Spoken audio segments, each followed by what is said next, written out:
A deputada do Bloque Nacionalista Galego Rosana Pérez pediu explicacións no Parlamento á Consellería do Mar sobre o grao de execución dos fondos europeos de 2023, nun contexto no que o sector se atopa nunha situación, segundo ela, alarmante. A nacionalista lamenta que a Xunta devolva centos de millóns que deberán servir para potenciar un sector para Galicia fundamental, algo que evidencia, segundo ela, unha nefasta xestión. Precisamente a deputada nacionalista reclamou á Xunta que se centre en destinar os cartos do Fondo Europeo Marítimo e de Pesca a proxectos concretos da economía real e non só a publicidade, feiras e eventos. Nós consideramos que os fondos europeos de pesca en particular teñen moitos buratos a donde ir, hai moitos buratos que tapar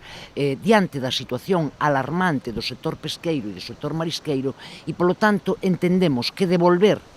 fondos europeos, inxentes cantidades de fondos europeos todos os anos, perxudica gravísimamente a economía real, en este caso, a economía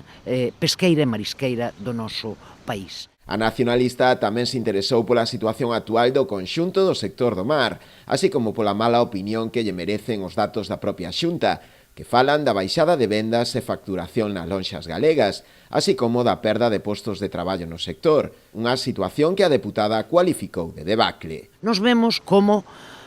os fondos que se executan, ese apenas 50% que di o Consello de Contas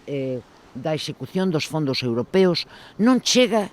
ao sector productivo. Si vemos que van cantidades importantes destinadas a empresas de transformación, a comercialización, o cal, en principio, non nos ten por que parecer mal, pero sempre cando o sector productivo, que é o que está a perder postos de traballo dunha maneira brutal, lembremos que os datos que se veñen de facer públicos pola propia